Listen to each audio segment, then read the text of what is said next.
On my wedding at 72, my children said, "We won't come. You're embarrassing the family.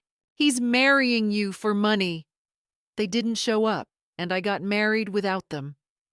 But a week later, they found out that my new husband was— Good day, dear listeners. It's Clara again.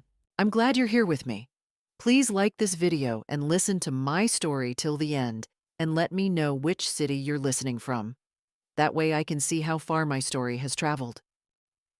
My name is Dorothy Callahan. I was born in 1952 in a small town in Ohio, the kind of place where people waved at neighbors they didn't like and smiled through every ache. I learned that skill early. I used it for most of my life. For 41 years, I was married to Gerald Callahan. A good man, a quiet man, the kind who brought coffee without being asked and fixed the porch steps before you noticed they were loose. We raised 2 children together, my son, Richard, and my daughter, Patricia. We sent them to college. We danced at their weddings. We held their babies. And then, in the spring of 2018, Gerald sat down after breakfast and simply didn't get back up. Grief is a strange landlord. It moves in without warning and rearranges all your furniture. For 2 years after Gerald died, I lived in the house we'd shared for 3 decades in Maple Grove, outside Columbus. I kept his coffee mug on the counter until I didn't. I kept his reading glasses in the kitchen drawer until one Tuesday I put them in a box and drove it to the church donation bin and cried the whole way home. Life continued, the way it always does, not because you want it to, but because it doesn't ask permission. It was Patricia who first introduced me to the Silver Oaks Community Center, a gathering place for adults over 60 in our area. She said it would do me good to get out of the house. She was right, though she'd use that against me later. It was there, in the spring of 2020, at a watercolor class neither of us had any talent for, that I met Edward Whitmore. Edward was 74 years old, a retired civil engineer from Michigan who had moved to Columbus after his own wife passed, 3 years before Gerald. He was tall and unhurried, with silver hair and a habit of listening that most people his age had forgotten. He didn't try to impress me. He didn't perform. He simply sat next to me, looked at my terrible painting of a cardinal, and said, "You've got the color exactly right." He wasn't talking about the painting. We became friends slowly. Then more than friends, the way it happens when you're old enough to know that time is not something to waste. By the fall of 2021, we were having dinner twice a week. By winter, he was shoveling my driveway without asking. By the following spring, he told me he loved me, and I believed him, because he had shown me over and over in 100 small ways that no one who wanted something from me would have bothered with. When Edward asked me to marry him in March of 2024, I said yes without hesitation. I was 72 years old, and I was happy. Is that such an impossible thing? I told Richard first. He was quiet on the phone for a moment, the kind of quiet that has weight. And then he said, "Mom, how long have you actually known this man?" I told him 4 years. He said, "That's not very long." I reminded him that he had proposed to his wife, Karen, after 18 months. He said that was different. I asked why. He didn't answer directly. Patricia was more immediate. She came to the house that same week, sat down at my kitchen table, and folded her hands the way she does when she has prepared what she wants to say. "Mom," she said, "Edward is 69 years old. You're 72. You have the house, Dad's pension, the investments, and he has what exactly? A rented condo and a state engineer's retirement? Don't you think it's worth considering why he might want to marry you at this point in his life?" I looked at my daughter, my own daughter, whom I had nursed through fevers and heartbreaks and a miscarriage she hadn't told her husband about for 2 weeks, but had told me. And I felt something shift inside me. Not anger, not yet. Something quieter. A kind of recognition. "Patricia," I said, "I think you should leave." She didn't, not right away. She sat there a while longer and said more things about the family, about appearances, about what people would think, about my judgment and my vulnerability. Richard called that evening to add his own version of the same argument. And then, 2 weeks later, when I told them both that Edward and I had set a date for June, they delivered their ultimatum. "We won't come," Richard said. "We won't be part of this. You're embarrassing yourself, Mom. You're embarrassing all of us. He's marrying you for the money. That's the only explanation." I sat with the phone in my hand for a long time after he hung up. Was I frightened? Yes. Was I devastated? More than I expected. But was I wrong? Number one, I was certain I was not wrong. For 3 days after Richard's call, I didn't leave the house. I want to be honest about that. I want to be honest because I think people expect women my age to be either fragile or superhuman, and I was neither. I was simply a woman sitting in her kitchen, drinking tea that went cold, staring out at the backyard where Gerald had built a bird feeder 20 years ago that was still standing. I cried. I am not ashamed to say it. I cried for my children, not for myself, but for the image I'd carried of them, for the people I believed they were. Patricia, whom I thought understood what loneliness felt like. Richard, who called me every Sunday and asked how I was in a voice that always sounded like he already knew the answer. I cried because love, real love, does not disappear in an instant, even when it has been handed back to you still warm. But grief and certainty can exist at the same time. I knew that from Gerald. On the 4th day, I made a list. Not an emotional list, a practical one. I sat down at the dining room table with a yellow legal pad, the kind Gerald used for his project notes, and I wrote down everything I owned. The house on Birchwood Lane, valued at approximately $380,000. Gerald's pension, which I still received monthly. Our joint investment account, which had grown quietly over the decades into something neither of us had fully expected. A small amount in a savings account. Gerald's life insurance, which had long since been settled. Then I wrote down what my children were afraid of losing, because that, I had realized, was the real question. Not whether Edward loved me, not whether I was making a mistake. The real question was, what were Richard and Patricia actually protecting? Richard's wife, Karen, had twice asked me, in what she clearly believed were casual conversations, whether I had a will and whether it was up to date. Patricia's husband, Dave, had made a comment at Christmas 2 years ago about estate planning that lingered longer than it should have. I had noted these things at the time and filed them away, the way you file away things that don't yet make sense. They were making sense now. I called my attorney, a woman named Helen Marsh, whom Gerald and I had worked with since the early 1990s. I told her I was planning to remarry. She congratulated me warmly and without hesitation, which I appreciated. Then I told her about my children's reaction. There was a brief pause, and Helen said, "Dorothy, I think we should talk in person." We met at her office on a Tuesday. I drove myself, which my children had also recently begun questioning. My driving, my independence, my ability to make decisions. Helen was direct and clear, the way I needed her to be. She explained my options carefully.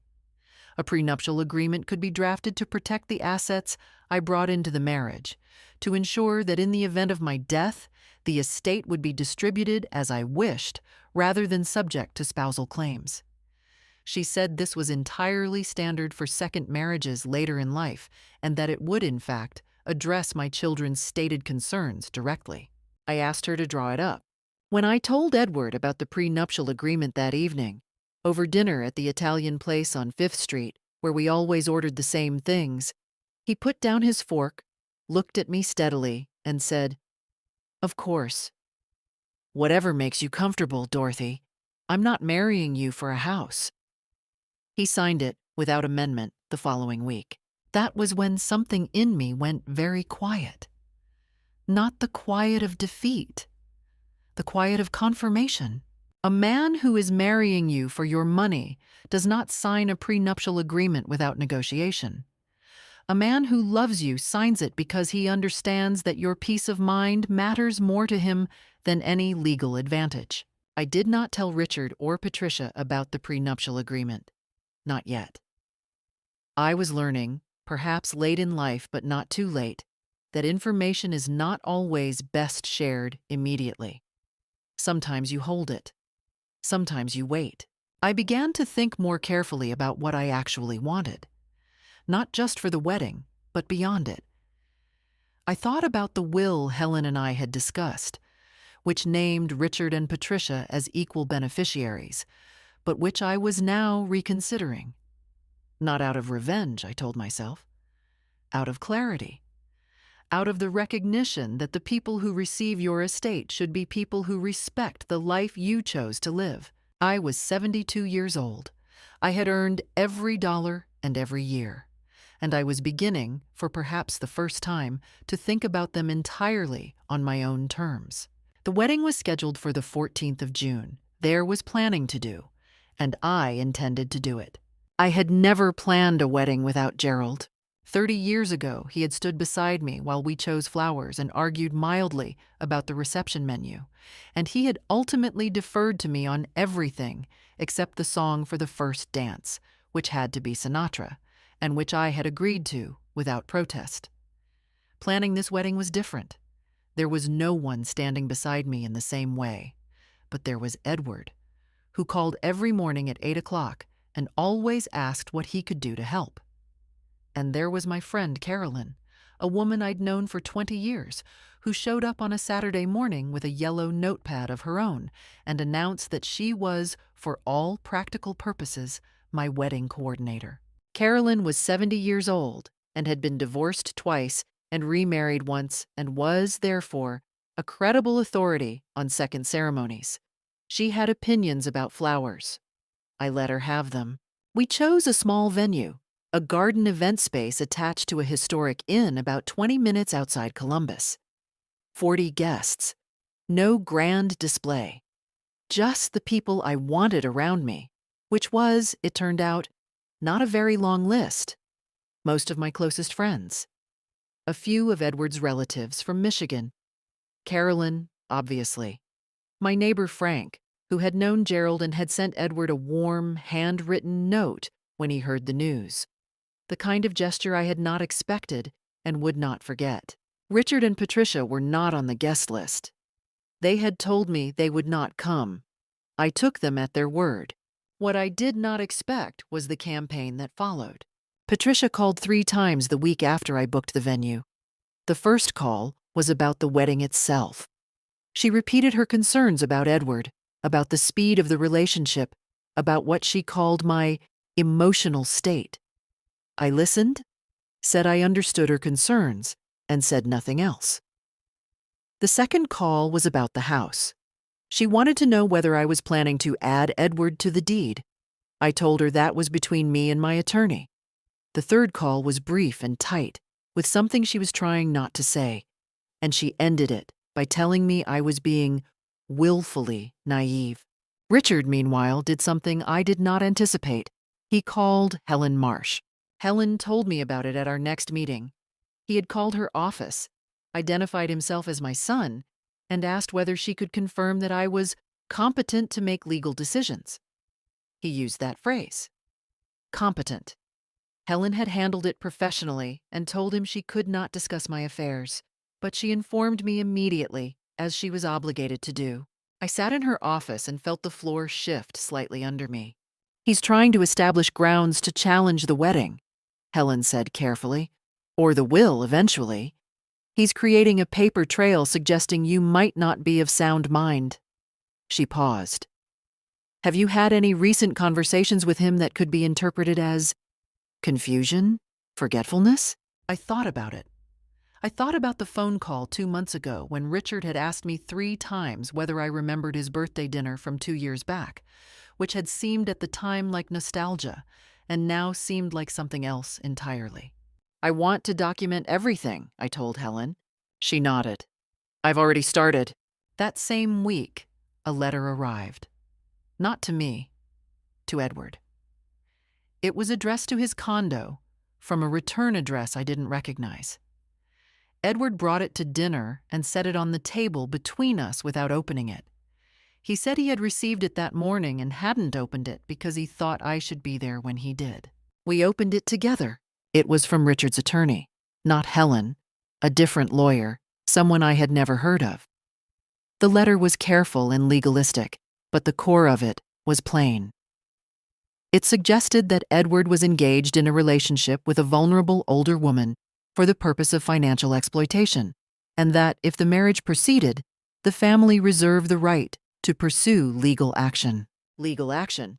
My son was threatening to sue my fiancé. Edward set the letter down.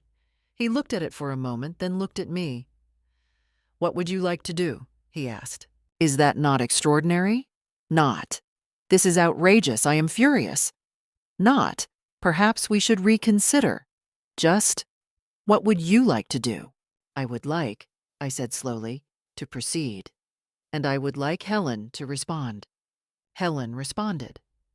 Her letter was 3 paragraphs long and stated, among other things, that her client was a competent adult, that a prenuptial agreement had already been executed protecting all premarital assets, and that any further communication of this nature would be treated as harassment.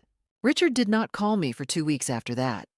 Patricia sent a text message that said only, "You're making a terrible mistake."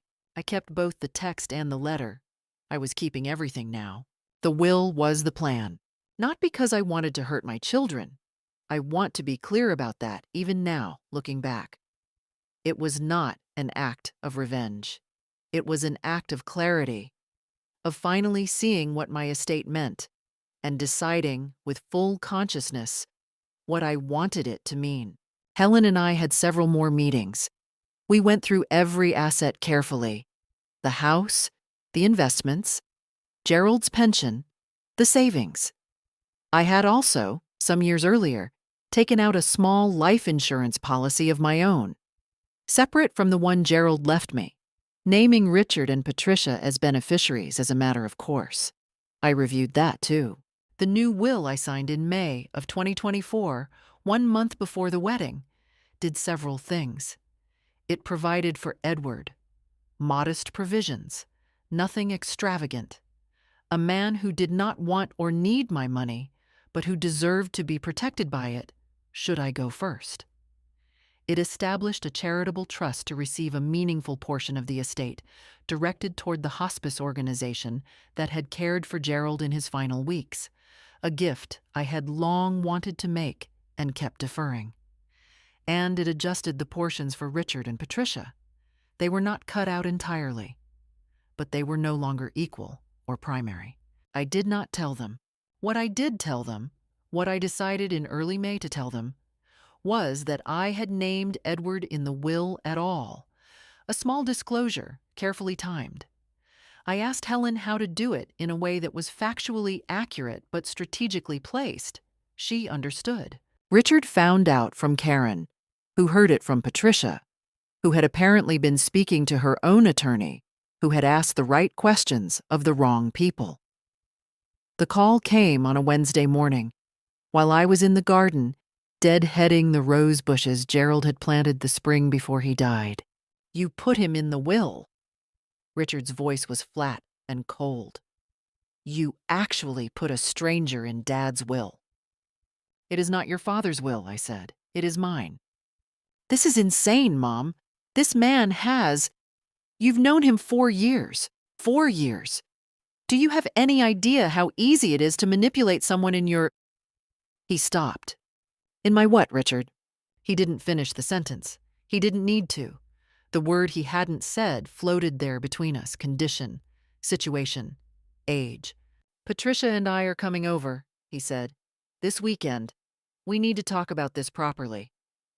"You are welcome to come," I said, "but there is nothing to discuss." They arrived Saturday morning, both of them with their spouses. Karen and Dave people I had known for decades, people who had eaten at my table, walked in behind my children with the expressions of people attending an intervention, which is, I suppose, exactly what they believed it was. They sat in my living room. Karen had brought a coffee cake, which struck me as either very kind or deeply tactical, and I couldn't decide which. Patricia did most of the talking. She laid out her case methodically. My age, my isolation since Gerald's death, the speed of the relationship with Edward, the obvious financial motivation, the will, the wedding. She was not unkind in tone, which made it worse. She spoke about me as if I were a case file. When she finished, I said, Helen Marsh has all of the documentation, the prenuptial agreement, Edward's financial records, which he provided voluntarily, his pension, his assets, his background check. Background check? Richard said.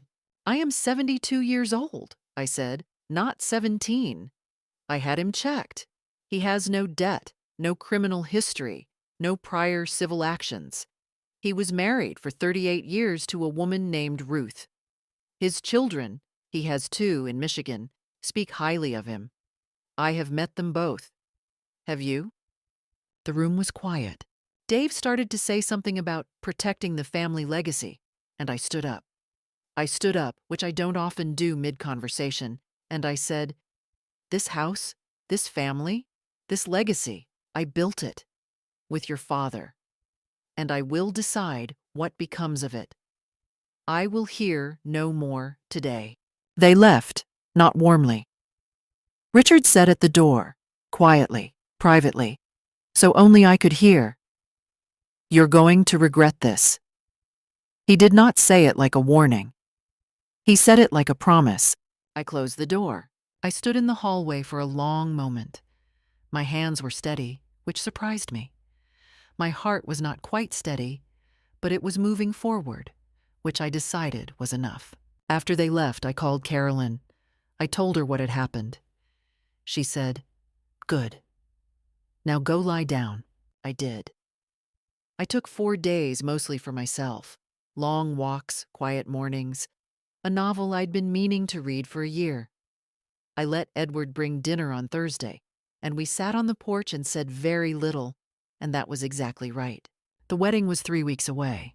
The call came from Patricia on a Tuesday, while I was at the nursery choosing pots of lavender for the inn's garden tables at the reception. Her voice was different this time, softer.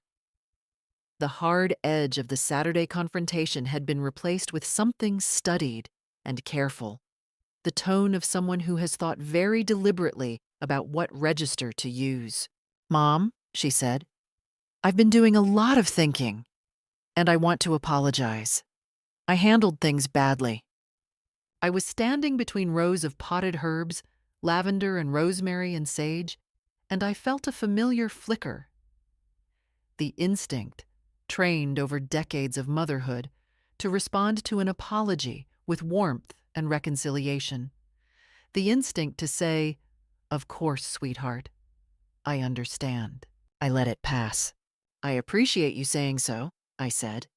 I want to make it right, she continued. We all do. Richard, too. We were scared for you, Mom, and we went about it the wrong way. But we love you, and we want to be part of your life. A pause. We want to come to the wedding. How easy it would have been to say yes. How deeply a part of me wanted to. But I had learned, over these past months, to listen not just to the words, but to the architecture of them. The what and the when and the why now. Why now? The wedding was 2.5 weeks away.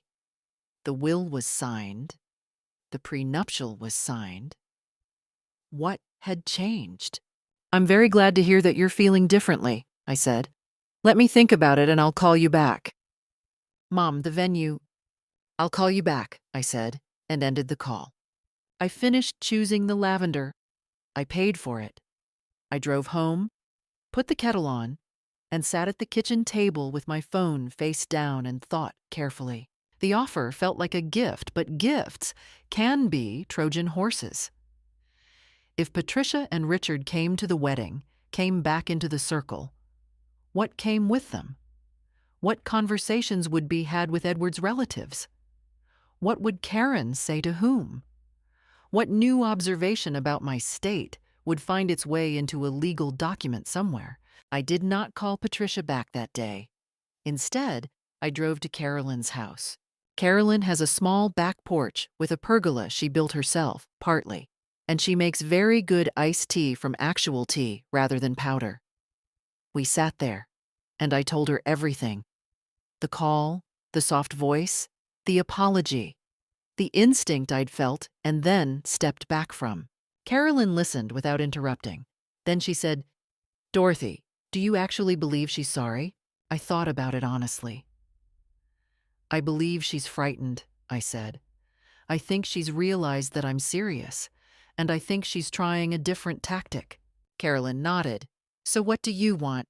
What did I want? Not punishment, not warfare, but not false peace either. Not the performance of family harmony over a truth that everyone in the room knew was a performance.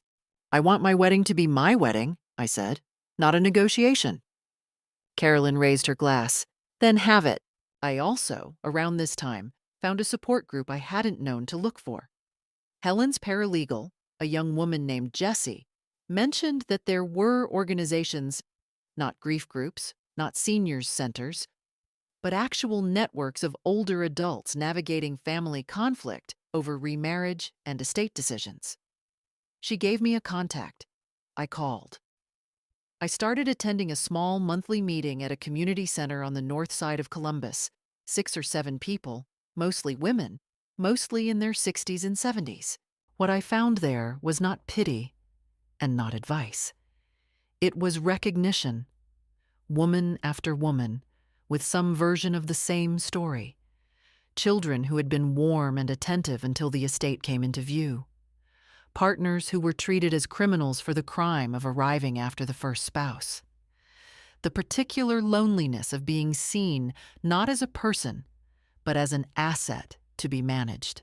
I wept once at the second meeting.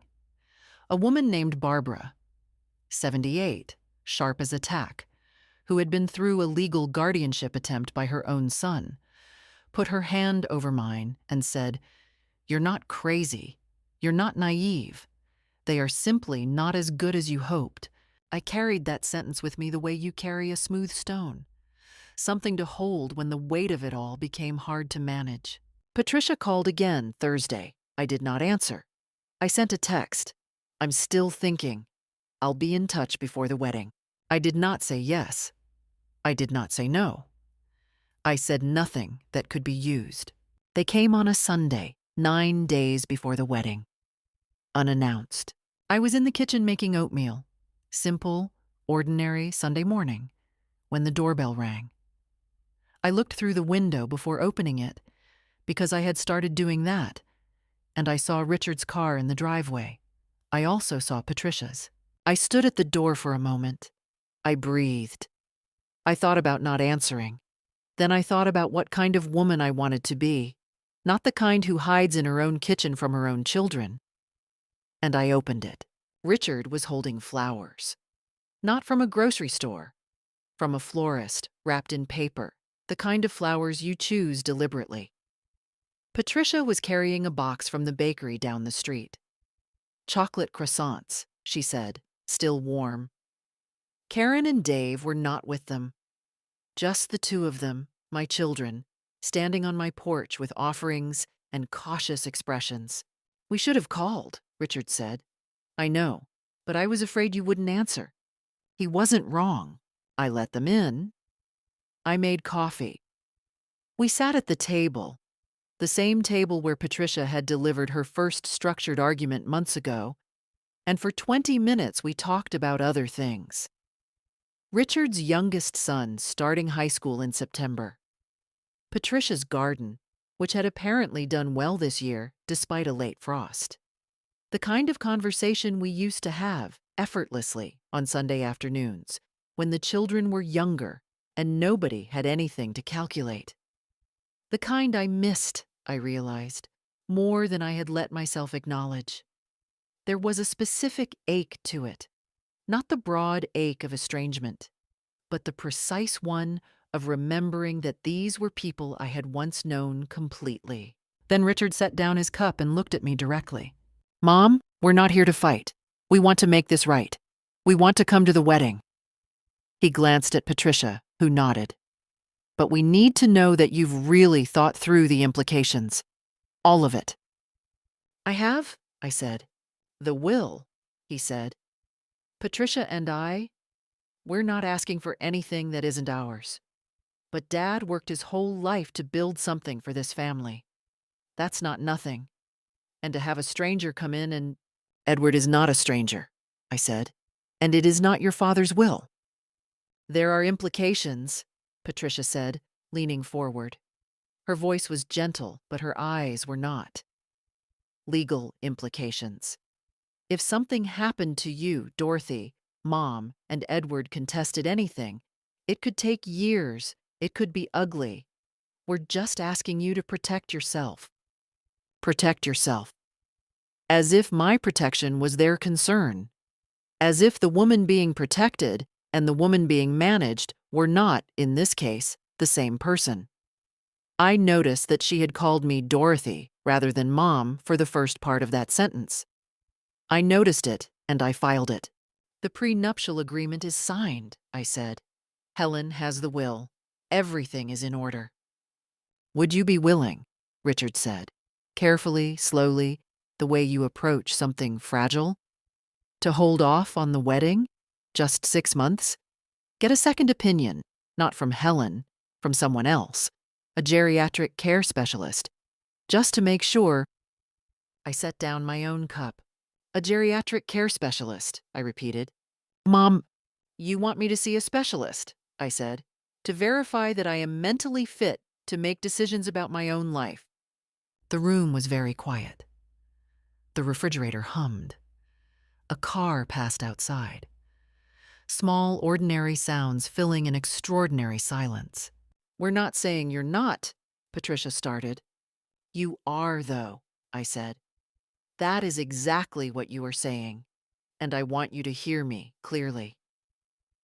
I looked at both of them, one and then the other, the way I had looked at them when they were small and had done something serious and needed to understand that I meant every word.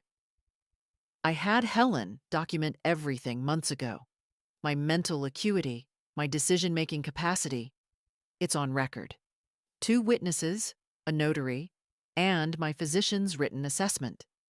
Because I knew from the moment Richard called Helen's office where this was going.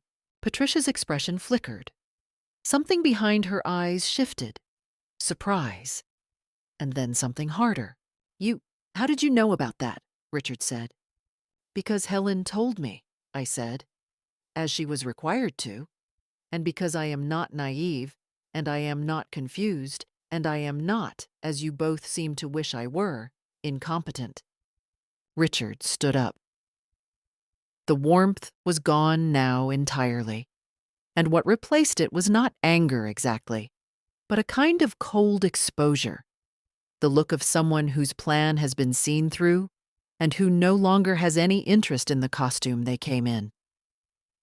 He looked at me the way strangers look at someone who has surprised them on the street. Unfamiliar, recalibrating. You're making a choice that affects this entire family, he said. I am making a choice about my life, I said. You are not my family's trustee. You are my children. There is a difference. Patricia picked up her bakery box. She didn't say anything. At the door, Richard turned back once and said, We won't be at the wedding. The same thing he'd said before, as if saying it again gave it more power. I know, I said. I closed the door and stood in the hallway. My breath was controlled, but my chest was tight and my eyes were hot. I gave myself a moment, just a moment, to feel the full weight of it. These were my children. The people I had chosen not to love, because you don't choose that, but to build my life around. and they were standing on the other side of my door, and they were strangers wearing familiar faces. Was I frightened? Honestly, yes. Not of them, exactly, but of the long path still ahead, of the grinding possibility of a legal battle at an age when I wanted nothing more than peace and morning coffee and the company of a man who asked what I needed before I asked myself, of the loneliness that might settle in if I let it. Not the grief loneliness of losing Gerald, but the stranger loneliness of being misunderstood by people who were supposed to know you best. But fear, I had learned, does not have to be the end of the sentence. Sometimes it is merely the beginning of what comes next. I let the fear exist. I didn't fight it or dismiss it. I simply noted that it was there, alongside something else, something quieter and steadier, that had not moved at all. I picked up the phone and called Edward. The 14th of June arrived with clear skies and a humidity that my knees registered before my eyes did. Carolyn arrived at 8 in the morning with a travel steamer for my dress and the calm efficiency of a woman who had decided that today was going to be exactly right. And so it was going to be. She adjusted my collar, handed me a glass of water I hadn't thought to pour for myself, and said, "You look wonderful," in a voice that didn't leave room for argument. I believed her. The inn was 20 minutes outside Columbus, in a township where the landscape opens up and there are actual trees, not parking lots, between buildings. The garden had been set with 40 white chairs, lavender on every table, and a trellis at the front wound with climbing roses that the inn's owner, a woman named Janet, had tended for 15 years. Janet had added a detail I hadn't asked for. Small glass votives along the stone path, not yet lit in the morning light, but catching it anyway. It was, I thought, looking at it, exactly what I would have chosen if I had been allowed to choose only what was real. Edward arrived before me. He was standing at the edge of the garden when my car pulled in, wearing a dark suit and the expression of a man who had been waiting for something good for a very long time and had finally stopped being surprised by it. He saw me through the window and something in his face changed very slightly. I saw it, and I held it, and I carried it with me into the day. What I want to tell you about next happened before the ceremony, perhaps an hour before. I was in the small room they had given me to dress in at the back of the inn when Carolyn came and told me that Richard and Patricia were outside. Not inside. Outside. In the parking lot. In Richard's car. She had seen them when she went to bring in the lavender centerpieces from her trunk. She had stood there for a moment, watching the car, before she came to tell me. "They didn't come in," Carolyn said, watching my face carefully. "They're just sitting there." I thought about that.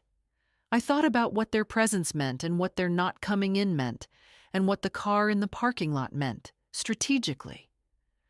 Were they waiting to see if I would falter?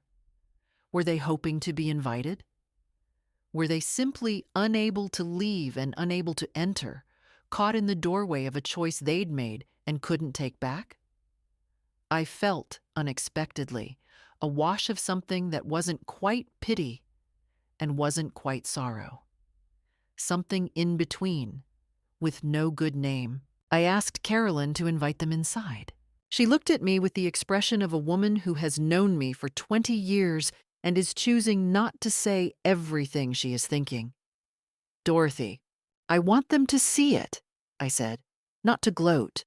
I want them to see that it is real, and that it is good, and that I am all right." She went, and they came.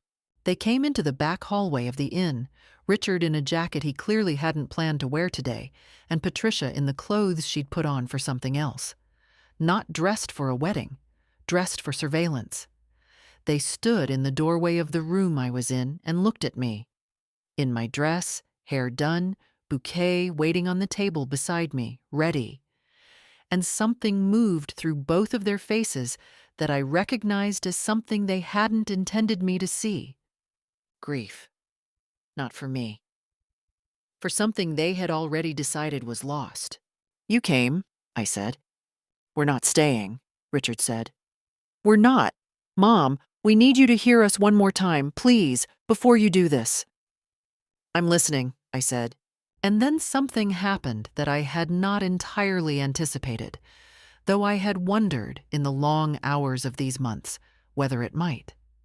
The pressure of the morning, the proximity of the moment, the fact that time had run out. All of it seemed to dissolve the last layer of careful presentation they had maintained.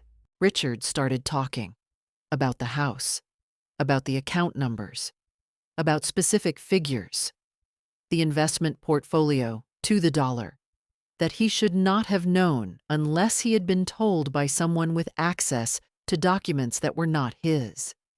He talked about our share and what Dad intended and the inheritance. He made an error, then corrected it, which told me the figure had been verified elsewhere. He talked as a man who had been rehearsing this argument and had finally run out of time to wait for a better moment. And as he talked, the mask of parental concern slipped entirely. And what was underneath was not love or even fear. It was inventory. Patricia said less but confirmed more. She mentioned a conversation with Dave's attorney, not Helen, about spousal elective share laws in Ohio, about the percentages a spouse could claim, about whether Edward would have grounds to petition after my death. She named a percentage. She cited a statute. She had done the research. She had been doing it for months, carefully, methodically, the way you research something you intend to use. I looked at my daughter and I thought, when did this begin? Was it recent? Was it Edward and the wedding that uncovered this? Or had it always been there, dormant, waiting for the right conditions? I thought of all the Sunday phone calls and the holiday dinners and the times I had believed completely that I was loved simply because I was their mother. Had any of that been inventory too? Or had something curdled only later when the numbers became large enough to matter? I would never fully know. And I had made my peace with not knowing. You've been preparing a legal case, I said. We've been protecting ourselves, Richard said. From what? I'm not dead. Mom, you have been treating my life as a problem to be managed, I said. The calm in my voice surprised even me. Not because I had manufactured it, but because it was genuine. The calm of someone who has arrived, finally, at the place where uncertainty ends. You called Helen to question my competency. Richard, you hired a lawyer to write threatening letters to my fiancé. Patricia, you've been consulting estate attorneys about laws that will only apply when I am gone. You've been doing all of this while calling me Mom, while bringing flowers to my door, while carrying bakery boxes still warm. Patricia's face was red now. We have every right to protect what Dad— Your father left his estate to me, I said clearly. Not to you, to me, his spouse, as was his right. And what I do with my own estate, my own life, my own choices, is mine. You have no claim on it while I am living. You have no legal standing. And you have, in the past several months, made very clear what kind of standing you believe you deserve. Richard looked at me with something that might have been hate, might have been helplessness, might have been the look of someone confronting the possibility that they have misread everything. His voice, when it came, was quieter than before. Not calmer, but depleted. You're going to regret this, he said. I regretted many things, I said. Mostly the time I wasted wondering whether I was wrong about you. I stood, unhurried, completely steady. The ceremony begins in 35 minutes. You are welcome to stay, or you are welcome to leave. Both are acceptable to me, but this conversation is finished. They left. I heard the car start in the parking lot through the inn window. I stood still and listened to it pull away.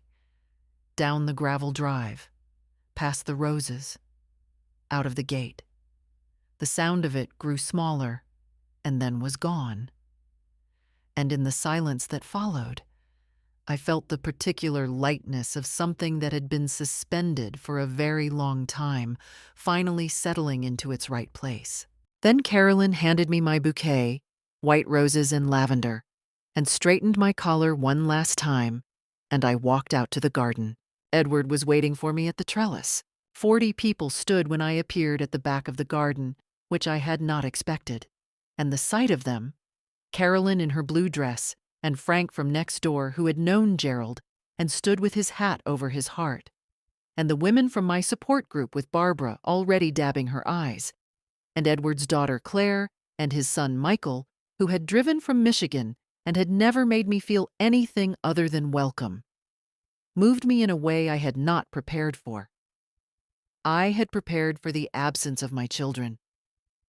I had not fully prepared for the presence of everyone else, for the fact that 40 people had chosen to be here today for me. The path to the trellis was stone, lined with small votives Janet had added, and the lavender was on every table, and the roses on the trellis were open and soft in the morning light. I walked slowly, not because my legs required it, because I wanted to feel every step.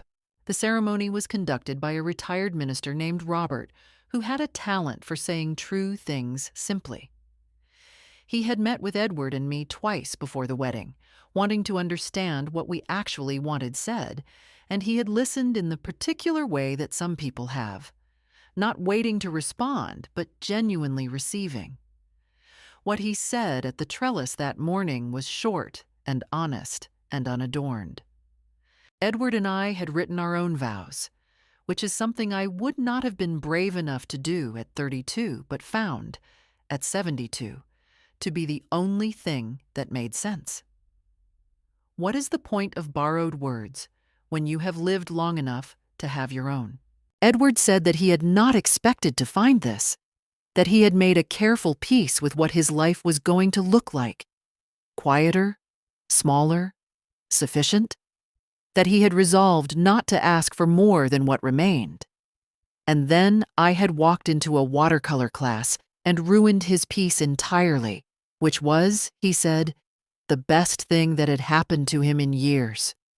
He paused, looked at me, and added that my painting of the cardinal had genuinely been very good. And the room laughed, and I laughed, and it was the kind of laughter that arrives only when joy is completely undefended. I said that I had learned, later than I should have, that love at this age is not a compromise with reality. It is not settling. It is a refusal to accept that what remains of life must be only maintenance. That Edward had shown me, in 4 years of small and consistent acts, what a man of integrity looks like when no one is watching. That I had watched, and I had seen it, and I had trusted what I saw. We exchanged rings. Robert said the words. We were married. The reception was in the garden, and then inside, as the afternoon cooled into evening. Edward's son, Michael, made a toast that was funny and sincere in equal measure. He mentioned that his father had called him about me before our second date, which Edward denied, and Michael produced a dated text message, which the room received with great appreciation. Carolyn made a toast that made 3 people cry, including me, because she had known me through Gerald's dying and the dark years after, and said things only she had the right to say. Edward danced with me, carefully and without pretension, to Sinatra. I had asked for it as a nod to Gerald, and Edward had agreed without hesitation and without any visible complexity, which told me everything about the kind of man he was. In the weeks that followed, the legal situation resolved with the finality of a door being closed from the outside. Helen had been thorough in ways Richard and Patricia had not anticipated. The documentation of my mental competency, physician's written assessment, notarized capacity statements, the complete record of every significant decision, was unassailable. Richard had spent months trying to build a paper trail, suggesting diminished capacity, and he had built nothing because there was nothing to build it from. His attorney reviewed everything Helen provided and delivered the verdict plainly: no viable case.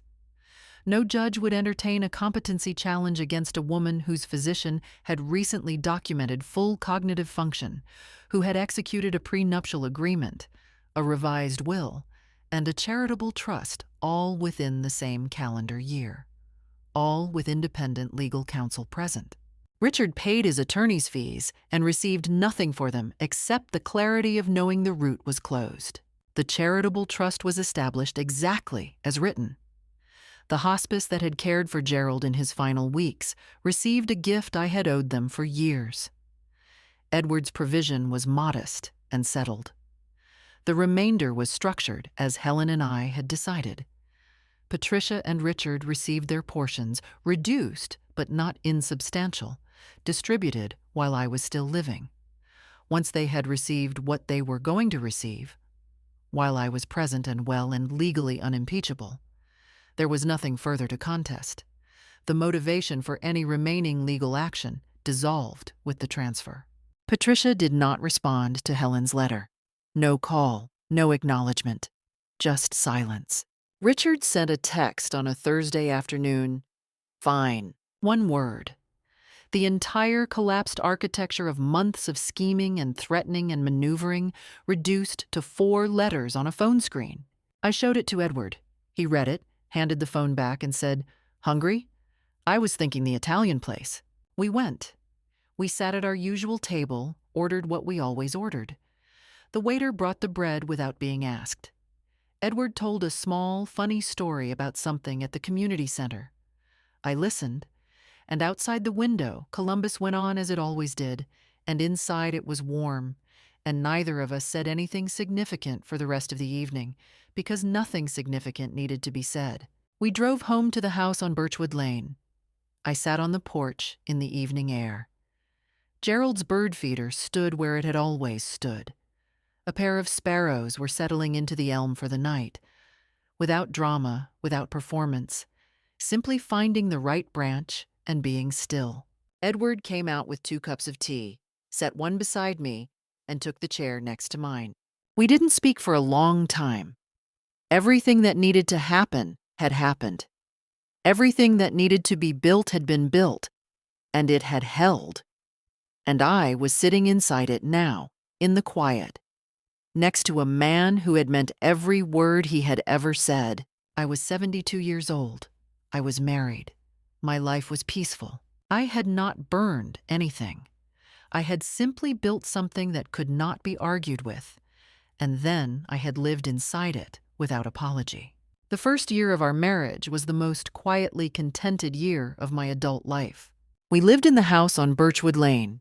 Edward kept his condo for 6 months, then gave it up without ceremony when it became clear I had not overestimated anything. He cooked on Tuesdays and Thursdays. I cooked the other nights, except Sundays, which were for the Italian place. He fixed things around the house, carefully, competently, not to perform helpfulness, but because the porch steps were uneven, and that was simply a problem to be solved. We traveled modestly but meaningfully. We drove to Michigan in September to see Michael's new house, where I met his children, a girl of 6 and a boy of 4 who were briefly, genuinely interested in me, which children that age only are when they find you slightly strange, and I took as a compliment. We went to Charleston in March, where the spring flowers were extraordinary, and we walked more than my knees approved of and didn't regret a step. I continued attending the support group, not because I still needed it for myself, but because new members arrived who did, and because Barbara and I had become genuine friends. She called on my first wedding anniversary and asked, "How are you?" in the voice of someone who actually wanted to know. So small a thing. Still, it moved me. Carolyn held Sunday dinners once a month. Edward fit into the table the way he fit into most things, without friction, without performance, with the simple reliability of a person who has decided who he is. Now, what of Richard and Patricia? I want to say I took no satisfaction in what followed. I'm not certain that's entirely true. Richard and Karen separated in the spring following the wedding. The details weren't shared with me, but the broad outline reached me through Frank. The marriage had long harbored fault lines, and the months of conflict over my estate had surfaced them in ways that didn't close afterward. Richard moved to an apartment in Westerville, alone, for the first time since his 20s. He had also billed enough to legal fees trying to challenge my decisions that he had drawn on savings he could not entirely afford. Patricia and Dave did not separate, but something between them had calcified. She had spent months obsessing over an inheritance already legally settled and had alienated several mutual friends in the process. She and I had not spoken in almost a year. She called once in December. I answered. She said she wasn't sure she'd done the right thing. I said I wasn't sure either. We left it there. Not reconciliation, not nothing. Two people acknowledging, with some fatigue, that they were still connected, and neither quite knew what to do with that yet. I did not push. I did not close the door. I left it as it was. Meanwhile, Edward and I planted a climbing yellow rose bush in the backyard beside Gerald's bird feeder. He had admired it at the inn where we married. I had ordered it in October without telling him, and when it arrived, he looked at it for a long moment, then looked at me and said nothing. The nothing he said was very full. We were, at 72 and 75, unremarkably and completely happy. Is that not enough? Is that not, in fact, everything? I learned that happiness in old age is not embarrassing. That your children's fear of losing an inheritance is not the same as love, no matter how many warm croissants they bring to your door. And that protecting yourself legally is not cynicism. It is wisdom earned the hard way. If someone had treated you the way my children treated me, would you have had the courage to say yes anyway? Leave your answer in the comments. Share this with someone who needs to hear it. And thank you, sincerely, for listening.